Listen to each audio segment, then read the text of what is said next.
Understanding utility through the proportion of selected successful hires. To get a better sense of the selection system's utility and the respected return on investment, ROI, that may come from utilizing the system, the team considered the composite validity, base rate of success, and selection ratio, and then leveraged the Taylor-Russell model to determine a proportion of true positives and false positives. In other words, that's the number of hires who turn out to be successful versus those who prove unsuccessful.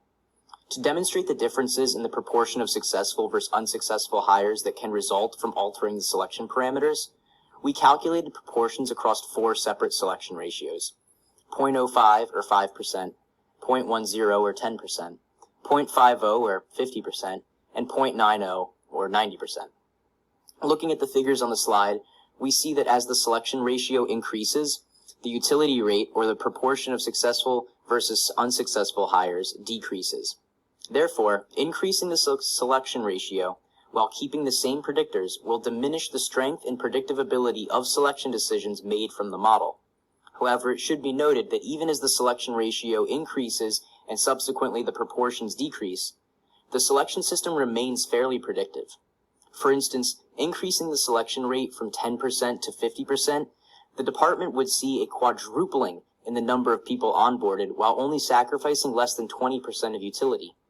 Even at a 90% selection rate, which would mean 360 of the 400 individuals tested were selected, the selection system would still yield more than 50% true positives, which further supports this notion that the 4 predictors are heavily related and predictive of successful job performance.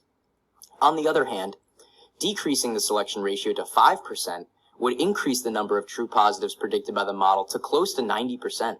However, at the expense of halving the number of people selected into the role, which could result in missed opportunity as well as increased time to fill for the open positions. Additionally, to increase proportion, JAPD could also explore different combinations of predictors aimed at raising the validity of the model. Increasing the validity of the model from 0.50 to 0.60 would result in over 90% true positives predicted, holding the selection ratio and the base rates where they currently are. Thinking back to previous analysis, JAPD might consider alternative combinations to get that validity closer to 0.60 and the proportion closer to 90 as a result. For example, GMA alone has a validity of 0.49, which is already nearly equal to the validity of the 4 predictors collectively. So if JAPD combined GMA with another high validity measure, they could see a noticeable increase in the proportion of successful hires selected.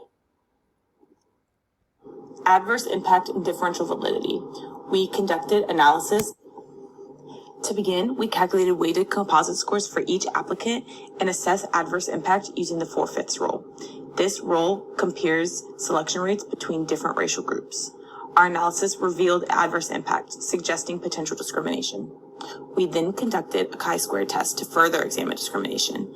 This statistical test evaluates association between race and selection status.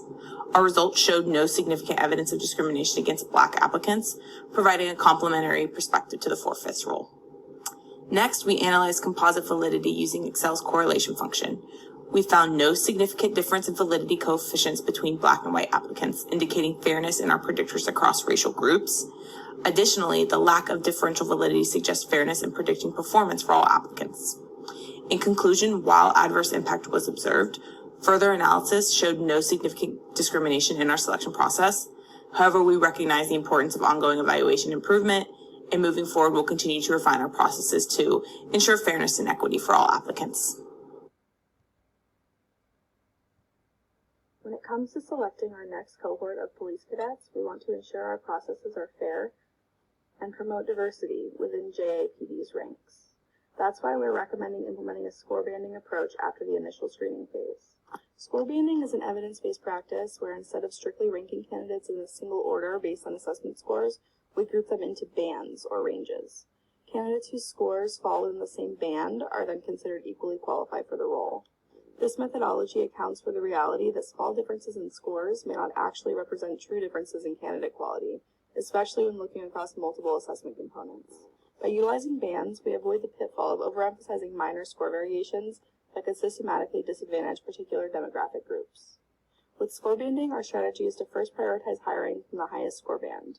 Once that band is exhausted, we can then move and consider candidates in the next lower band, and so on. This approach, when properly vetted by oversight and legal teams, has been shown to increase diversity among hired cohorts. It enhances the perception of equitable, bias-mitigated practices.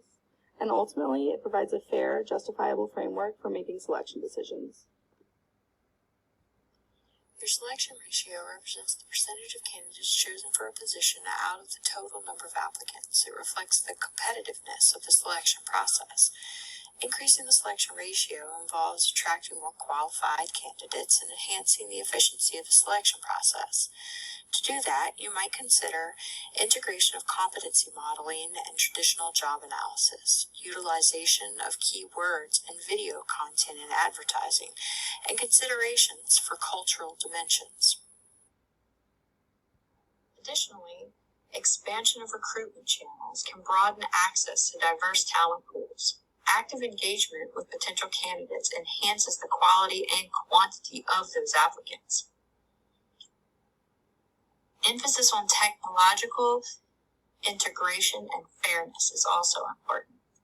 Grounding selection instruments in job analysis, maintaining reliability and validity, and being perceived as fair by your applicants matters. Routinely ensure your data quality, decision-making transparency, and ethical considerations. Explore different combinations of predictors. If JAPD feels they would like to stick with a 4-predictor model, then we suggest altering the combination of the predictors. Although the current composite model demonstrated a strong relationship with performance, the predictors were not equally predictive nor important. For instance, the predictors of knowledge and in-basket accounted for just 6% of variance respectively in the collective model. Keeping these variables in the model is adding cost to the selection system for just a little over 10% of added predictive benefit in terms of variance. Also, the low variance predicted means many of the traits that are contributing to success are going unaccounted for by these predictors. As mentioned earlier, this may be explained by issues of covariance or overlapping traits. Again, an individual with high GMA is also likely to have a high knowledge of police procedures. Therefore, if JAPD wants to maintain a 4-predictor system, ECMB recommends seriously considering whether the use of knowledge and in-basket is truly necessary. We recommend considering other measures to combine with GMA in the structured interview to in turn raise the variance accounted for by the selection system, creating a better model fit. Perhaps measures such as previous supervisor ratings or a controlled observation of interactions with civilians and other police personnel might contribute better to the model than keeping in knowledge and in-basket. Improving model fit would in turn help JAPD understand why certain individuals are successful and in turn how to better test and measure for those traits. Consider a 2-predictor model consisting of GMA and in-basket. If JAPD is not married to a 4-predictor model structure and would like to reduce costs, maintain similar levels of variance predicted and validity, and avoid further research, then ECMB recommends considering a 2-predictor system. Independent and alternative predictor regression analysis found that the combination of GMA and in-basket together accounted for 25.2% of the variance in job performance while maintaining a strong validity. This figure is only 1% less predictive than the model consisting of all 4 predictors. Thus, converting to a 2-predictor selection system utilizing GMA and in-basket may provide the most effective solution for JAPD. The time and resources saved by eliminating 2 measures from the model will likely outweigh the sacrificing of 1% of predictive power. Furthermore, utilizing these 2 methods removes the risk of unreliability that is associated with interviews due to factors such as interviewer bias and inter-rater differences. We are sensitive to the fact that it may not feel ideal or traditional to make decisions without a formal interview. However, based on the data in this scenario, the inclusion of an interview does not increase predictive ability in any statistically significant way. Therefore, we maintain our position that utilizing a 2-predictor model may prove the most efficient for JAPD's objectives. One of our recommendations would be evaluating the interview predictor. The interview predictor shows potential for positive performance effects but lacks statistical significance. Further research and refinement are needed to enhance its reliability and validity. Structured interviews with standardized criteria can mitigate bias and ensure consistent evaluation based on job-related factors. By integrating AI-powered resume screening tools, we can automate how we initially screen large applicant pools. The AI rapidly analyzes application materials, accurately filters unqualified candidates, and ranks qualified applicants based on criteria fit. The use of AI allows JAPD to efficiently focus efforts on evaluating only the top AI-identified candidates and can grow with the organization by allowing for seamless adaptability as hiring needs change over time.